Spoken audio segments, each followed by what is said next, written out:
everyone, so I'm going to show you guys an interesting way to incorporate some deco mesh tubing within your bows. Traditionally, I'm not a huge fan of deco mesh tubing.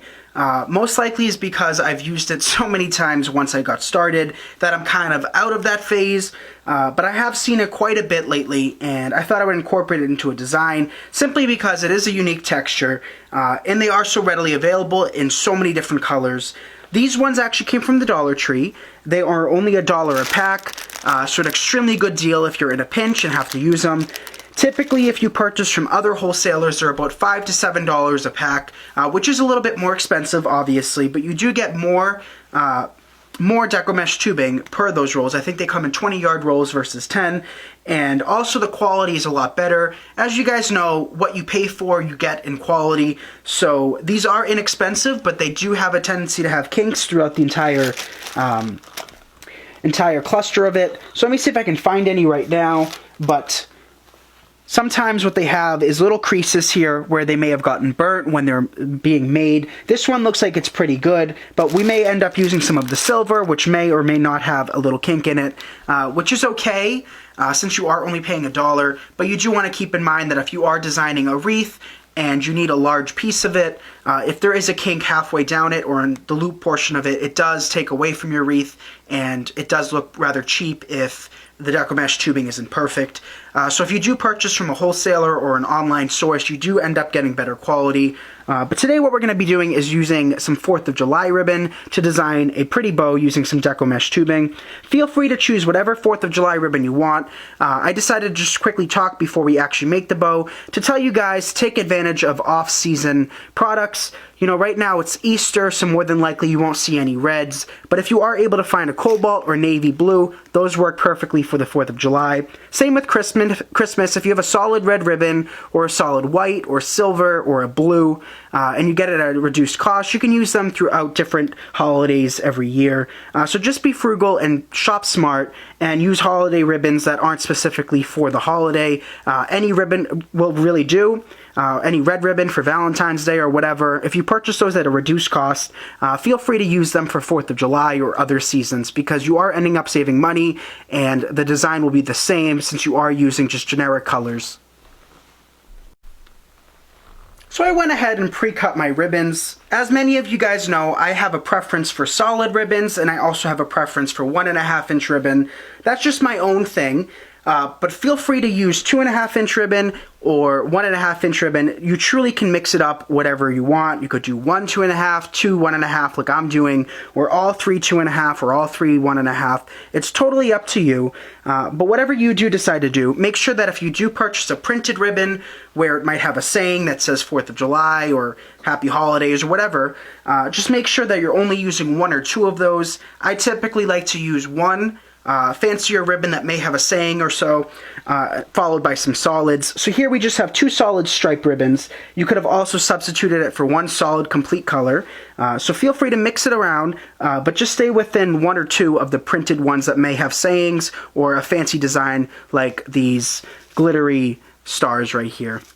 So I pre-cut 9 pieces of ribbon, 3 of each, and I cut them 24 inches in length. And typically when we design funky bows or bows of that nature, we design on the spot and we cut on the spot so that some tails are longer, some tails are shorter. This bow is going to be a little bit more precise, a little bit more even than our typical bows that go in the wreaths. Reason being, often people will purchase bows alone. You'll see it more likely at Christmas time, but keep in mind people do purchase bows for cemeteries and place a bow on top of the headstone or on top of the urn. So people do like individual bows, and this is going to produce a relatively large bow. It's not going to be as large and grand as our tree toppers or anything of that nature, but this will be more than enough for a complete design on itself. You could place it on a lamppost, a lantern, you name it. People do enjoy bows. For this bow, I most likely will charge anywhere between $12 and $18, depending on if we add any other decorations later as we go. But 3 individual pieces of ribbon cut at 24 inches in length, so in total we'll have 9 loops and 18 tails. So let's get started. We're going to start off with our 2.5-inch ribbon, and we're simply going to just fold it in half so that our tails are pretty much the same length, and go down about 4.5 inches to 5 inches. and open up the tails just like that. At this point, we can come in with some deco mesh tubing if we decide to do that. If not, you don't have to do it. But to do this, what I'm going to do is I'm just going to place it in the middle and add a few loops here and there. And I'm keeping these pretty much the same length as the tails. And you'll also notice that I'm not having any remnants extending. Reason being is they do have a tendency to fray, and I don't like the look of them fraying. So I'm just going to leave them closer towards the central portion of our bow, just like that. And as we progress and add more ribbons to it, they will hide it. So our next piece of ribbon, we can do the same thing, or we can just measure out a loop or a tail, just like that, instead of folding it in half and working as we go. So this is going to be a little bit more tedious than our traditional bows, reason being we do only have two hands, and it is rather difficult to hold everything at once, but I'm sure you guys can manage. And if not, and you'd like another tutorial using a Bodabra, which is essentially a third hand for you, let me know in the comments section. I'll be more than happy to design that for you all. But let's add some more deco mesh tubing. We'll just place it directly on top, and like I said before, we are keeping the tail portion of it closer towards the middle, because I don't like them to fray a little bit. I like them to be nice and clean, and by having just the loops, there's no chance of it fraying.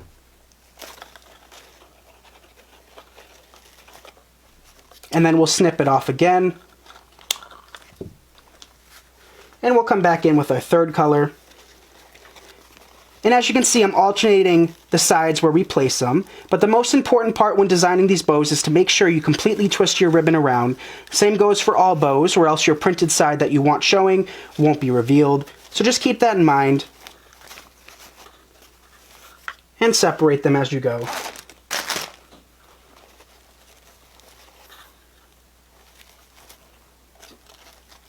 So I'm adding 3 loops of the deco mesh tubing, pretty much the same length as the loops of the ribbon. And now we'll come back in with another 2.5 inch ribbon. Place that directly on top. Pinch and twist. And gather in the center.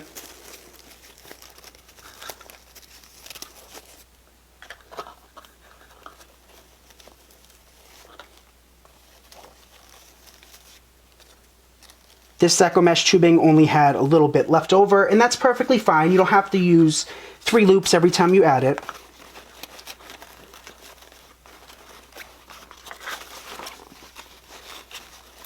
And if your bow's not looking exactly the way you want it right at this point, keep in mind we still have to fluff it and adjust it. So right now it's not in its final state.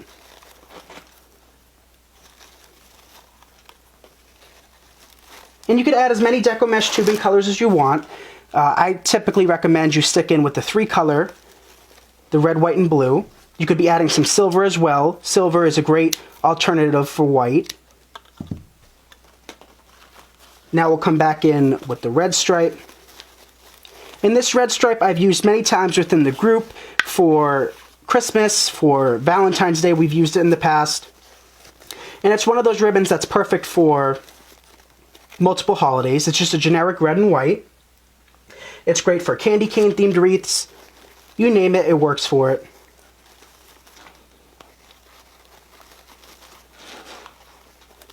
And even the deco mesh tubing, even though it's not wired, we can always come back in later and manipulate it a little bit.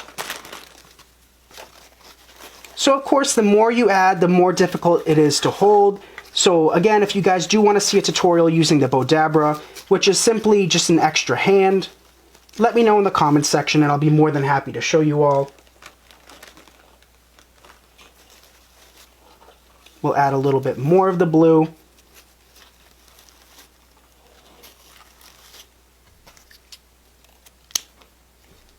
Come back in with some other red, white, and blue, 1.5 inch ribbon. This one needs to be a little bit longer.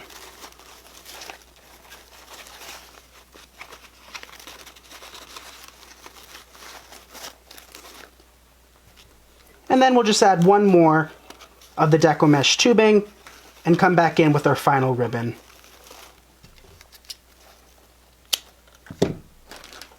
Which is the red and white stripe. So the best advice I can give you if you have to manipulate a bunch of ribbon in your hand is to not hold it as tight as you'd think.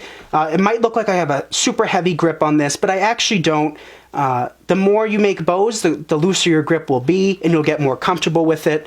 If you really hold on to the bow as if you're holding on for dear life, it does hurt your hands after a while, and most likely your bow will just come apart as your hands go numb. So don't hold it as tight as you may think, and that does take some practice, being able to manipulate this many ribbons and pieces of deco mesh tubing in your hand. But our next step is to put in a pipe cleaner, and you'll notice that I did add a little extra length of the deco mesh tubing to compensate with clamping it down with the chenille stem or pipe cleaner. We don't want it to come loose.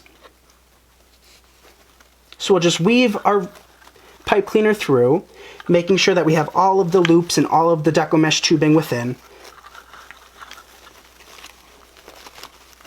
And we'll pinch it and twist it several times to ensure that it's secure from behind.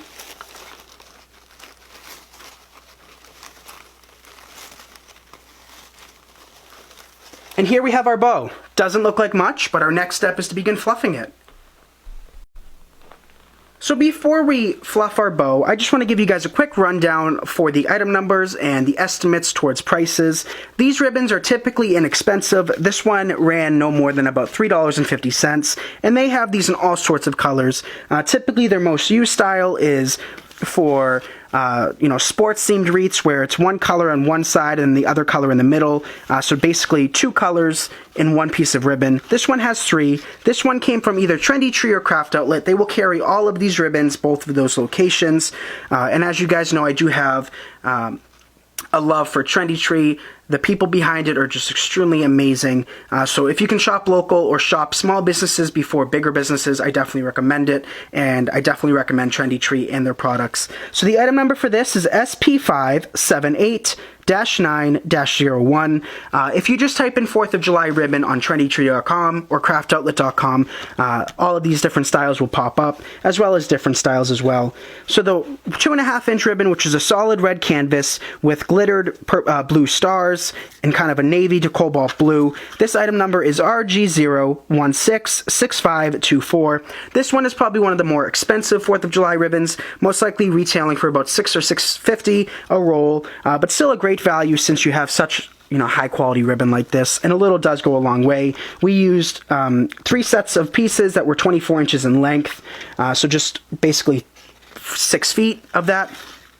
The item number for this, which is the red and white stripe, and as you can see, we're pretty much out of these 2 ribbons. We've used these in the past to create lantern swags, and we also incorporated them into wreaths, so truly a little does go a long way. We've used these ribbons multiple times, and we still have a little bit left over for future projects, but this ribbon's item number is RX913567. Just for reference, there are other styles, as you guys know. Here's just a couple more that I've picked out. More stars and stripes. So to fluff your bow, let me pan the camera down just a little bit. To fluff your bow, I like to hold on to the bow itself and open up my loops this way. And what I'm doing is I'm just simply pulling them apart. The most important part when creating a bow is to make sure the tails aren't touching the same print as the loops. So I just like to pull, if I pull one tail one direction, I most likely will just pull it in the opposite direction. And this one is a little bit more difficult to showcase since we do have multiple ribbons as well as deco mesh tubing. So just keep that in mind as you're fluffing it.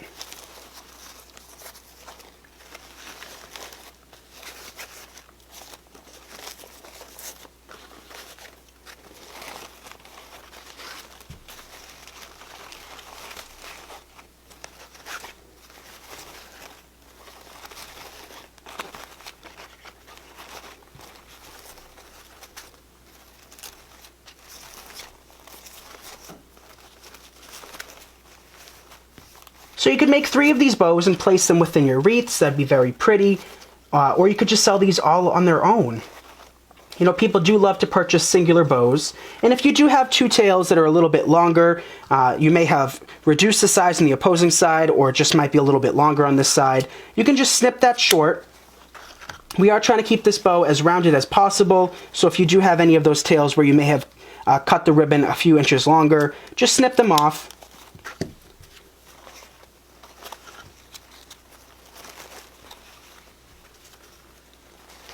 But deco mesh tubing definitely adds a unique texture to this. It makes it more whimsical, more fun. And for the 4th of July, it's nice to have some dimension to it. It's such a hot month in the year, July. So it's nice just to have a little pop of color and texture.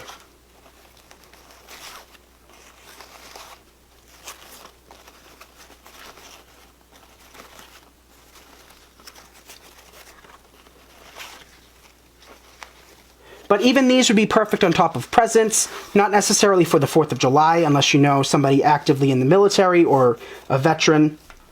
But you can make these bows in all sorts of styles and colors. This is perfect for Christmas. You could place this directly on top of a present for a kid, and they really like the deco mesh tubing. You could add more different colors of deco mesh tubing. You could pull these around. They aren't wired, but they are easily movable just by pulling them. And the thing that I want to stress the most when designing a bow using deco mesh tubing like this one is to make sure that you add a little bit of extra length towards the middle of the deco mesh tubing. A slight overhang will definitely help reducing it being pulled out. If you have about a couple inches or so, like I did in this case, where you can kind of pull them apart and see a little bit of a remnant of the tail, it'll definitely help support the bow a little bit by making sure that they're not easily pullable. But another point is to make sure you tie or twist it from the back several times. You want to really pull on the bow and twist it from behind so it doesn't come apart, especially bows with deco mesh tubing. But that's a good habit to get into whenever you're making any bows for that nature. For that matter. But this one turned out really cute. I hope you guys enjoyed this tutorial. It's always fun to incorporate different materials within your bows. But if you are selling this alone, you could make a summer themed one and add some flowers to it or some leaves and textures like that. It just really makes it fun and exciting. And it's definitely better than your traditional bow, which people get really bored of very fast. So I hope you guys enjoyed this, and I'll see you all in the next video. Bye, everyone.